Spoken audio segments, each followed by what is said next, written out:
We're going to talk tonight about Jeremy Lister. He comes to Fort Niagara as a young officer in the 10th Regiment of Foot. He serves here on the Niagara from 1772 until 1774.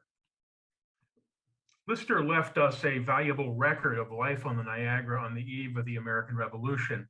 He kept a journal, and he wrote many, many letters to his father and to his older brother, James. This gives us a great picture of what day-to-day life was like here just prior to the Revolutionary War. Lister was born in 1752 at Shibden Hall, the family estate. Shibden Hall was located in West Yorkshire. The building itself dates back to 1420. Of course, it had many additions over the years, which are pictured here. And the hall was owned by the Lister family since the early 17th century. They were originally tradespeople that married into the Hemingway family and came to possess the hall and the lands around it. So they became landed gentry by the mid-17th century. As a younger son, Jeremy sought a commission in the 10th Regiment of Foot. Now, just for a moment, we'll talk a little bit about the 10th. It was established by King James II in 1685, became known as the Lord of Bath's Regiment of Foot, and it was raised in the counties of Derby and Nottingham. It fought in the War of the League of Augsburg, 1688 to 97, fought at many famous battles in that conflict: Steenkerk, Landen, Siege of Namur. During the War of Spanish Succession, the regiment fought at many famous battles such as Blenheim, Ramillies, Oudenarde, and Malplaquet. And then spent most of the next 50 years on garrison duties in either Gibraltar or Ireland. In 1751, when British regiments were numbered, it was renamed the 10th Regiment of Foot, reflecting its position in the line infantry order of precedence. So in 1767, the regiment sails for North America from Ireland, and it's under the command of Lieutenant Colonel Francis Smith, who is pictured here in an earlier style uniform. It arrives in Port Lévis, Quebec in August of 1767, and the regiment's going to serve in North America until 1778. Well, news of Jeremy's commission arrived at Shibden Hall on December 25th, 1770, and Jeremy wrote that it added a good deal of joy to the season. So very soon he is off to London. And in London, he's going to stay on Queen Square with his cousin, Sir William Fawcett. Here's an image of Queen Square a little bit after our time period, 1786. Now, Sir William Fawcett, you may be familiar with him as the British official that goes to Germany in the early years of the Revolutionary War to negotiate contracts for Hessian and other German auxiliary troops to fight on the British side in North America. So Jeremy has a pretty important cousin here, and it turns out to be an important connection a little bit later on. So while in London, Lister goes, he hires a soldier from the 3rd Regiment of Guards, quote, to teach me my exercise every day at 2 p.m. And of course, he's learning the manual exercise because this is really his first military experience. Now, at the time that Jeremy is commissioned, the 10th is already at Quebec, which we've seen. And Lister's really anxious to join his unit. He's really fired up as a young guy. And in March of 1771, After spending a few months in London with his cousin, he learns that a ship carrying other officers and clothing for the regiment is sailing for Quebec. So he gets his cousin Fawcett to write to the regiment's colonel, and he secures passage for Jeremy. Now, the colonel was Lieutenant General Edward Sandford. He is not, as most colonels at this time, full colonels, they're not actually deploying with their regiment. So in April, he travels from London to Gravesend. And Gravesend is down the Thames toward the sea from London. And he doesn't have much of an opinion of Gravesend. He said, we remained there in a very disagreeable situation until the 27th of April. And Jeremy uses the word disagreeable a lot when we learn of his later escapades. As to the passage across the ocean, they're going from Gravesend to Quebec. He says, we was not altogether treated as well as we had a right to expect with regard to provisions. We had some calms, but a great deal of blowing weather considering the time of year. One can only imagine what Jeremy was probably used to at home, and now he's on a long sea voyage. And after a long and tedious voyage of about 8 weeks, and he says, quote, 6 of which was very bad, as we had nothing but rain, high winds, and rough seas. Welcome to the North Atlantic, which made our time pass very disagreeable. But the last fortnight, the weather was fine and calm, but very cold, which made it a little more agreeable. Now, this is I think people that are into material culture, this is a really interesting list. He makes a list of the things that he takes with him to North America. And he says, I've got a good stock here, 30 pair of silk thread stockings, gloves, 2 hats, 1 regimental hat, 1 round hat. He takes writing utensils, a black neckcloth, a walking cane, buttons, a stock buckle, 6 pairs of shoes and a pair of boots, shaving utensils, ribbon, a watch and a seal, pocket glass and scissors, curling irons, puff powder bag and powder. We see someone getting powdered here on the left. A sash, breeches mending, breast buckle, 6 cotton nightcaps, silk for a waistcoat, spurs, a gun, a sword, a pouch, and a powder horn, a camp bedstead, many, many shirts, 24 stocks. A stock is basically the necktie of the period. A dozen towels, handkerchiefs, neck cloths, sheets, trunks, clothes brush, shoe brushes, 4 cakes of blacking, shaving soap, pomatum powder, neck and hair ribbon, 2 suits of regimentals, 2 waistcoats and breeches, 2 linen waistcoats and a silk waistcoat to make up, a blue top coat, a hat box, and a boot jack. So he's taking a good bit of stuff with him. On June 23rd, we landed safe at Quebec.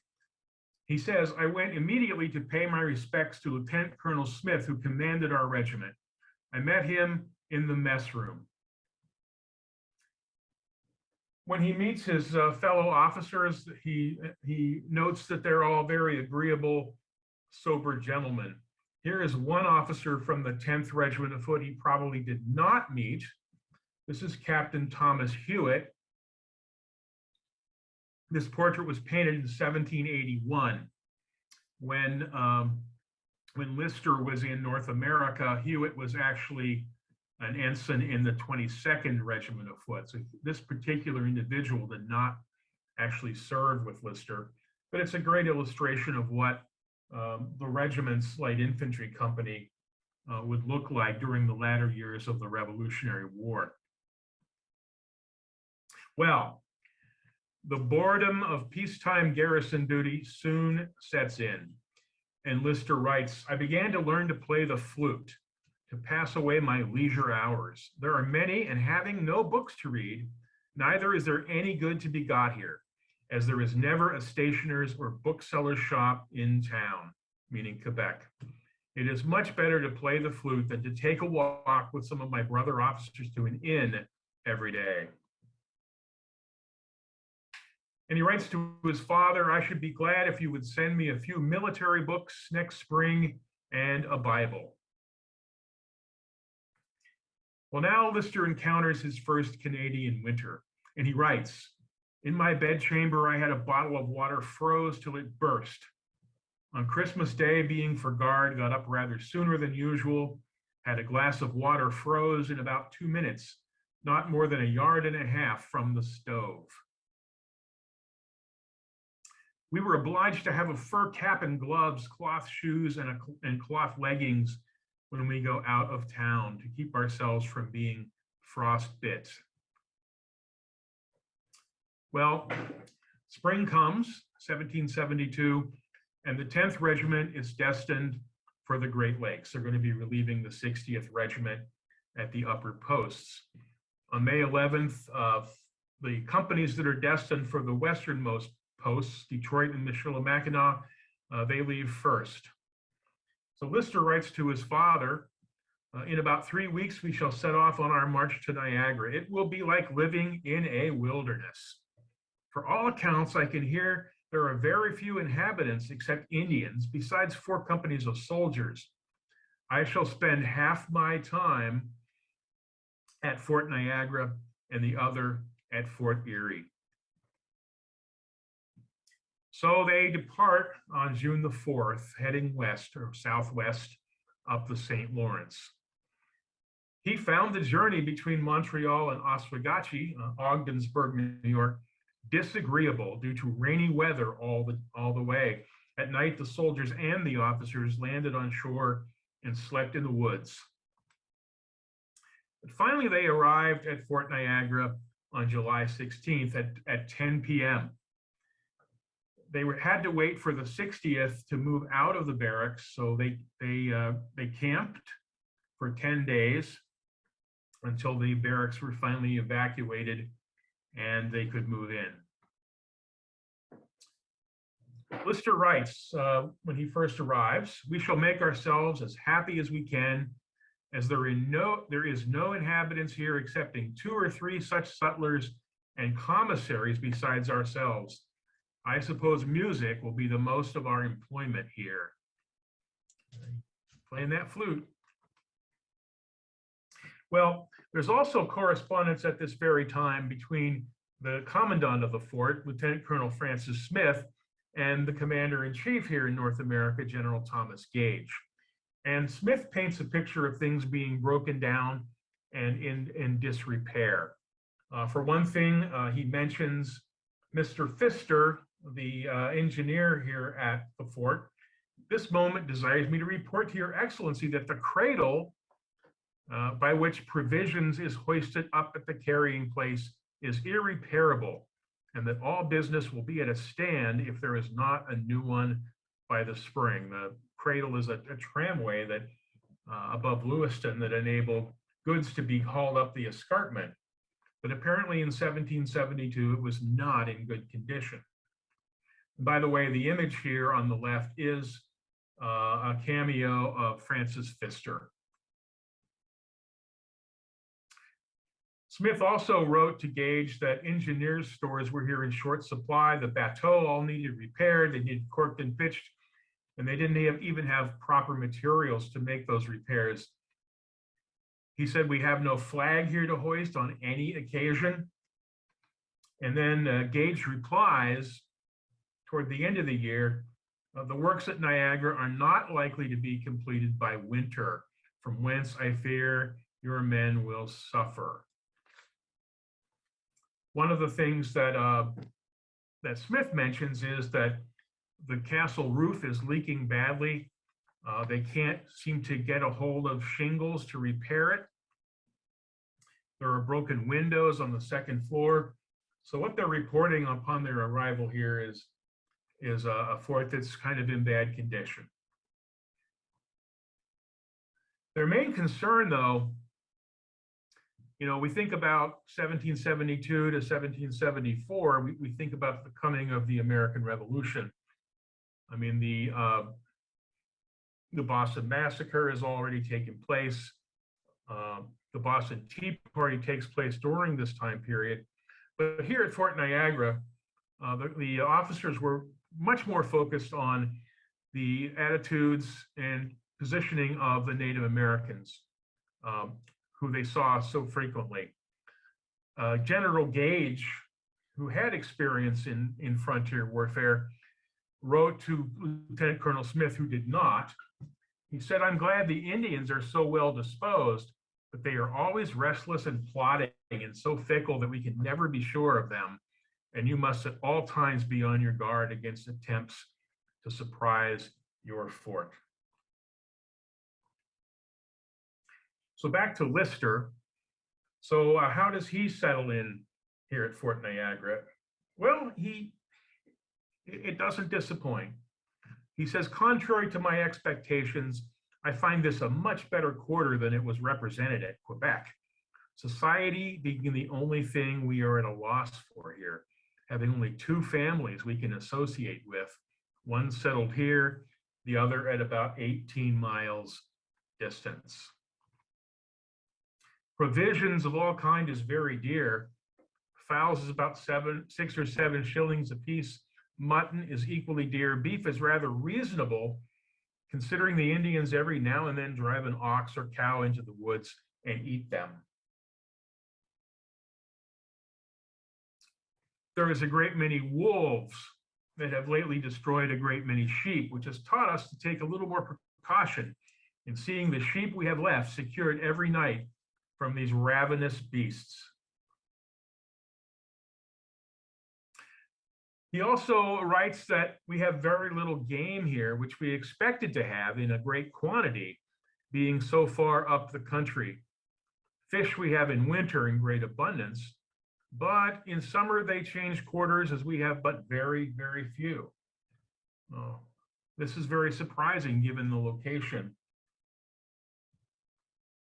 But one nice thing, he says the climate is far preferable to that of Canada.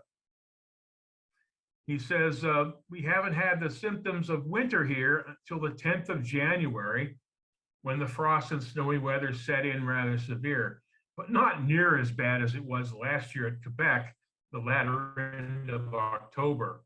So he's finding Niagara milder in January than Quebec was in October.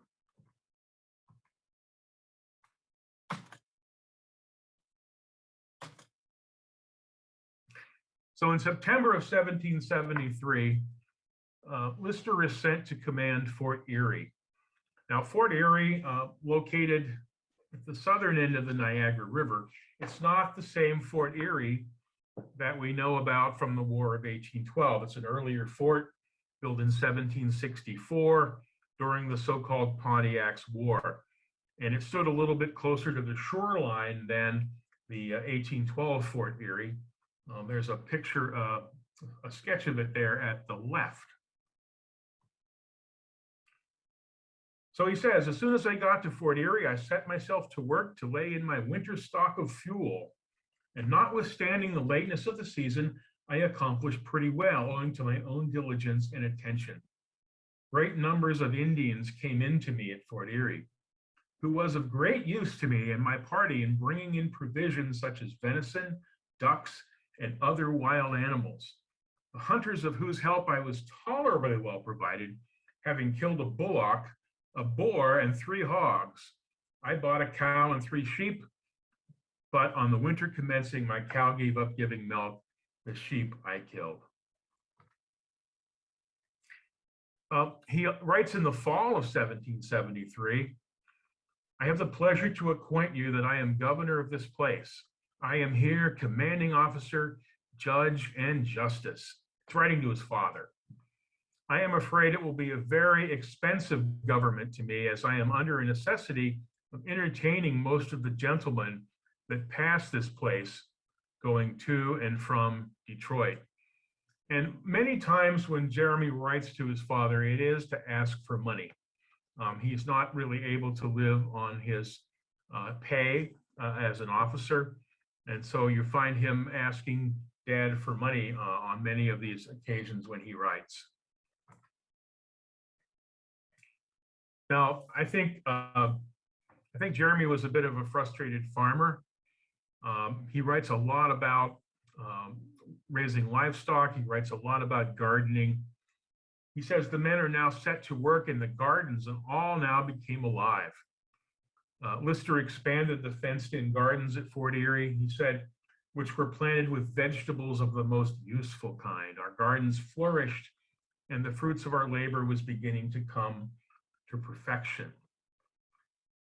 But he would not really be at Fort Erie to enjoy the fruits of their labor, because in the summer of 1774, it was time to rotate the troops.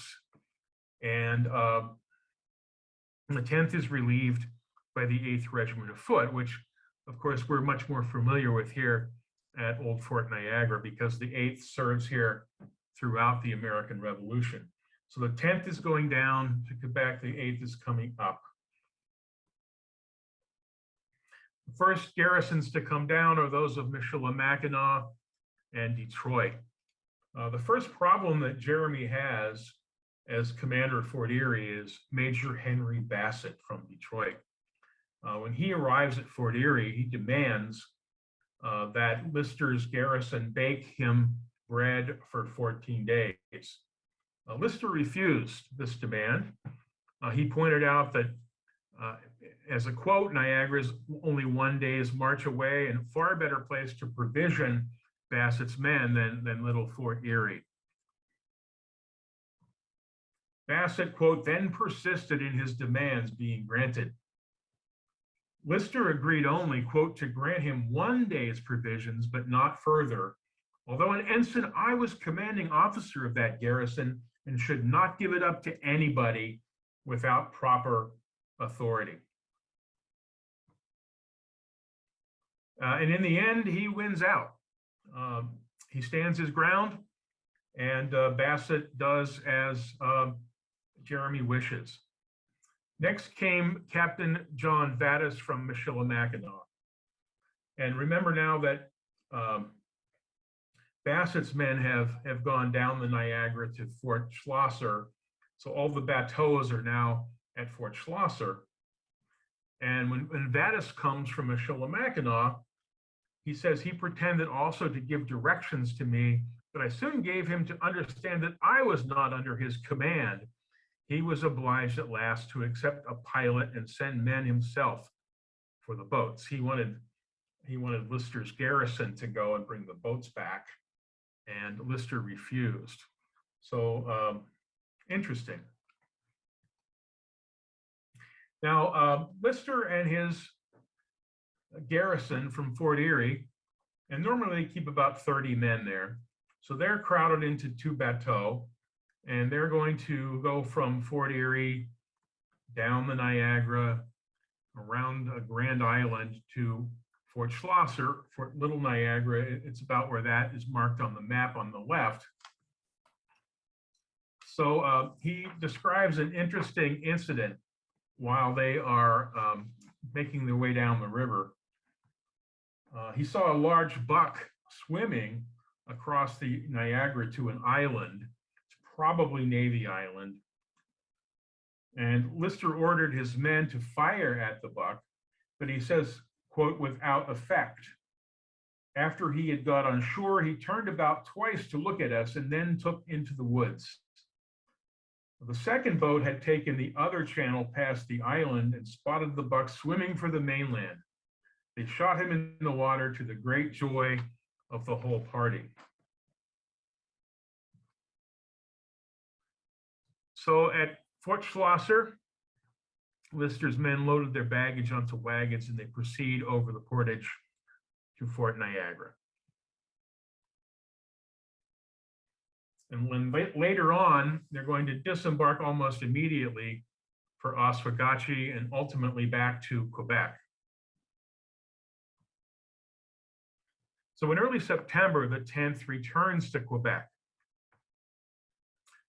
And Lister writes, to our great misfortune, after so long a march from the upper posts here, and having just got settled in quarters, arrived an express from Boston with orders to embark immediately for Boston, To what lengths they intend to carry this quarrel, it is impossible to know, but I hope it will be settled amicably. Otherwise, it will be very disagreeable service we are now upon.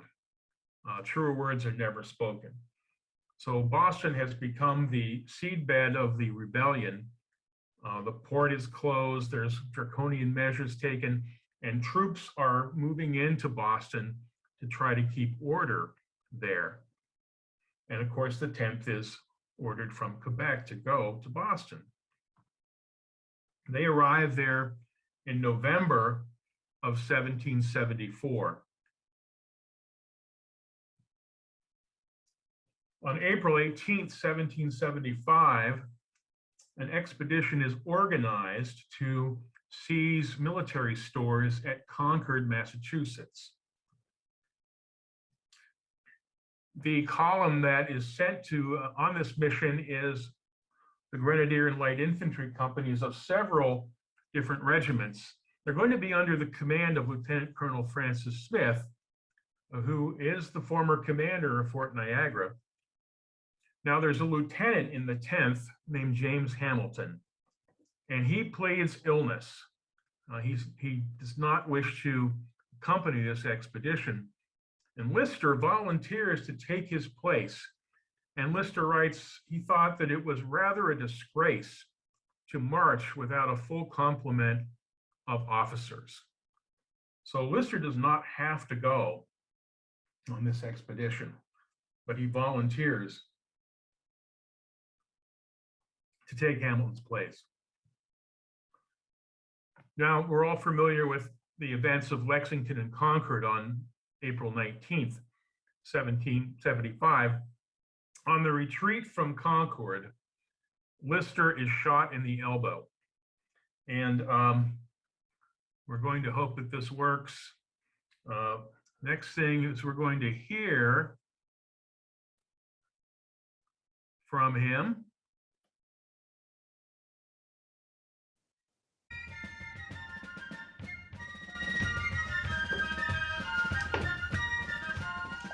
On Captain Parsons joining us, we began our march towards Boston again from Concord. Immediately as we descended the hill into the road, the rebels began a brisk fire, but at so great a distance it was without effect. But when the grenadiers found them with shot, they returned their fire. Just about that time, I received a shot through my right elbow, which effectively disabled that arm. It then became a general firing upon us from all quarters, from behind hedges and walls. This continued till we arrived at Lexington, which is about 9 miles. We was then met by reinforcements of 4 battalions under Lord Percy, to our great joy. I got Mr. Syme, surgeon's mate, to examine my arm. He extracted the ball, it having gone through the bone and lodged within the skin. From a fatiguing march, and loss of blood for 9 miles, and want of provisions, having not had a morsel since the day before, I began to grow rather faint. Seeing a soldier eating a little biscuit and beef, I begged to partake. He generously gave me half of what he had, which was about a mouthful each. At last we made it back to Boston, where a musician helped me to my lodgings. There I called for a dish of tea. The imagination may conceive, but the English language can hardly describe the satisfaction I derived from that tea, notwithstanding I was interrupted by 1,000 questions.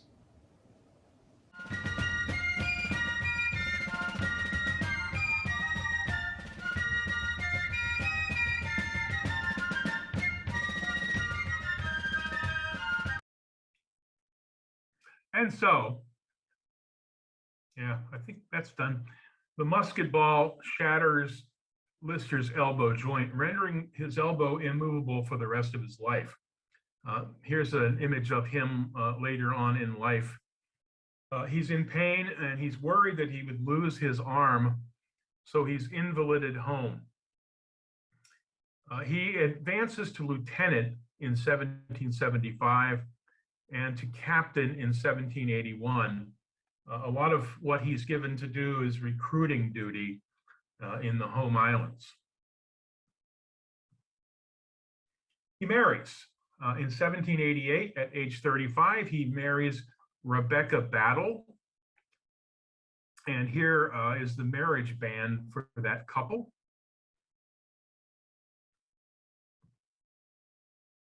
Now, one of Lister's daughters, one of his children, is Anne Lister.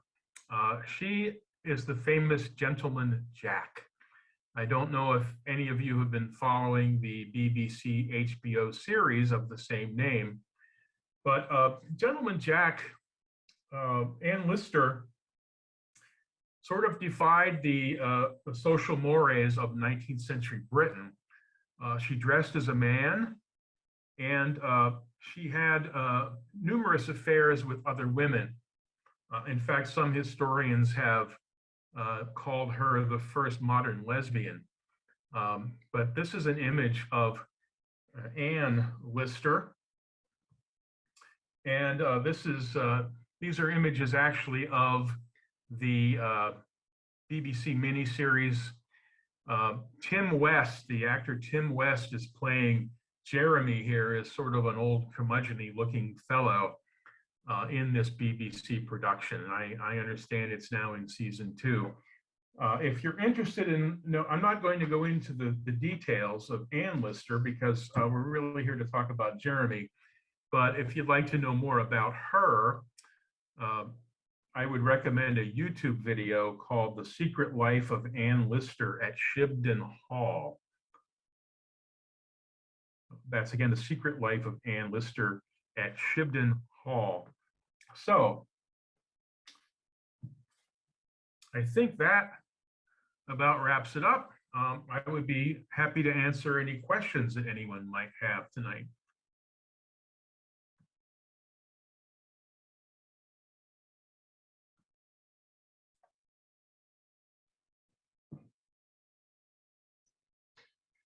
If you have a question, go ahead and unmute yourself. Bob, if you can stop the screen share. Will do.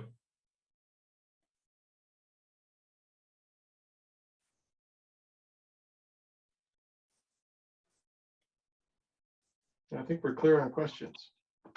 Oh, nope, I have one. Speak up, go ahead. So I'm going to ask my eternal question that I always love to ask, which is, what was the most surprising thing that you discovered while you were reading through Jeremy Lister? The most surprising thing that that's interesting because it was all very enlightening. I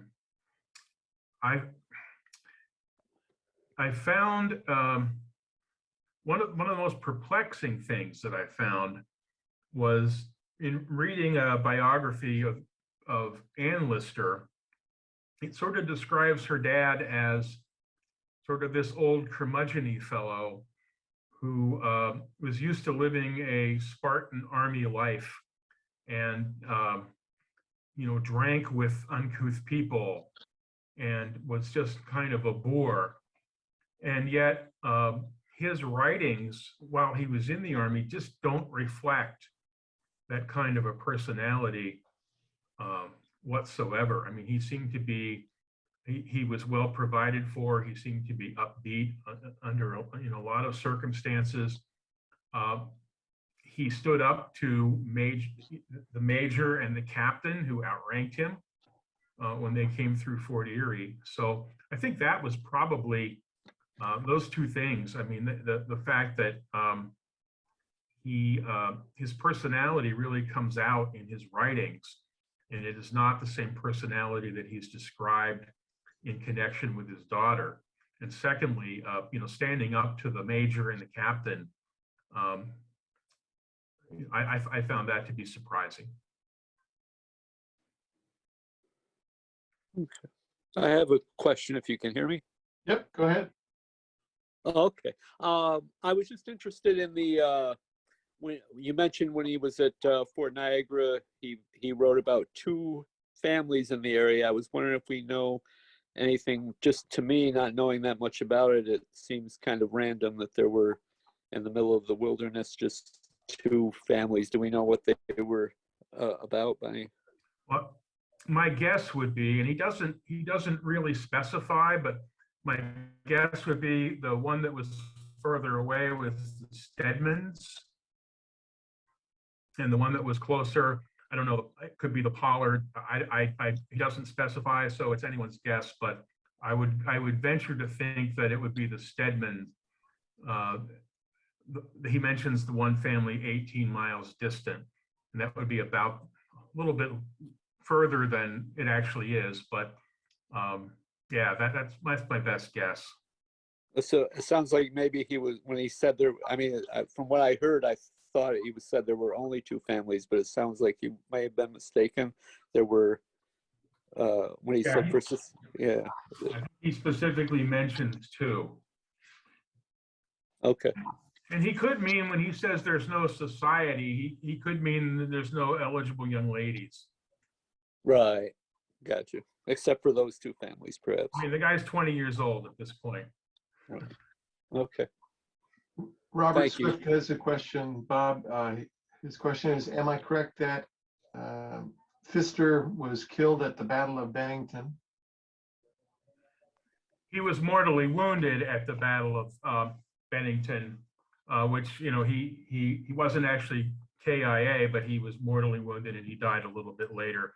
He was leading a corps of loyalists that he had raised to assist General Burgoyne. Brian Hall has a question.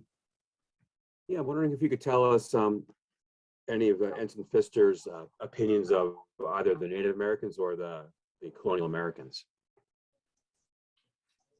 Do you mean Lister? Yeah. Yes. Okay. Yes. It was a little garbled. Sorry. He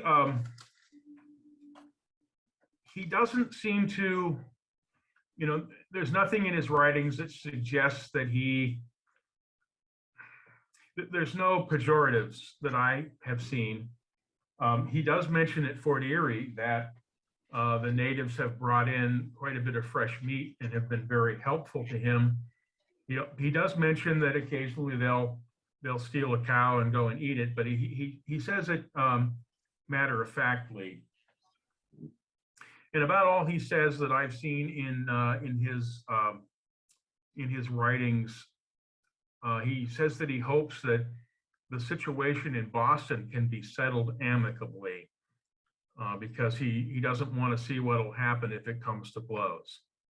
So he doesn't seem to have strong opinions about either Native Americans or Americans, Anglo-Americans for that matter.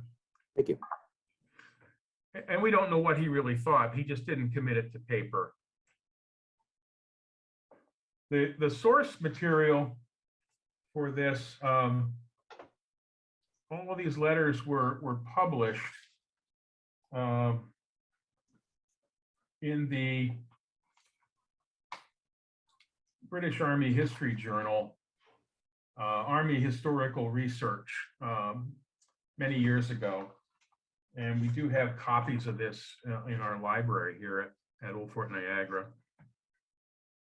There's another interesting, at the same time Lister was here, another man came through here, and I omitted this from the talk, but there was a man named Jabez Maud Fisher, who was a Quaker from Philadelphia. And in July of 1773, he toured New England, New York, and Canada, and he kept a journal. Now, he's a Quaker from Philadelphia, so maybe he doesn't have the eye that Lieutenant Colonel Smith, as a professional military man, maybe he doesn't have an eye for all the things that are wrong at the fort, but he paints a pretty rosy picture of what the fort is about when he is here in July of 1773. Fisher writes, "There are exclusive of the officers, etc., 160 soldiers constantly kept here and are all under very strict discipline. There are 8 little guardhouses in which are guard night and day. There are 2 large redoubts built of stone, the walls of which are 5 feet thick and impervious to every attack. In the lower part of each, there is a large magazine of ammunition. In the upper part, which overlooks the River Niagara and the Lake Ontario, and back of the fort for several miles, which is all cleared ground, are several brass cannon which may be fired on the enemy to great advantage. As the men are totally secure from any assault, there are several large cannon besides these, and a great stock of small arms. The fort contains about 4 acres, in the middle of which is the old fort, which they now call a citadel. The rampart, a large ditch in outer stockade, and the 2 ditches are all built by the English. This fort was besieged by the English under the command of General Prideaux, but he dying and Sir William Johnson being the next in command has all the honor of the battle, although there does not appear at first view any absolute occasion for keeping up the fort in such order. Yet when we consider that the Indians are ever watchful on the motions of the English and look so much at their preparations, it must be prudent for them to make such a show as will keep the Indians in constant awe.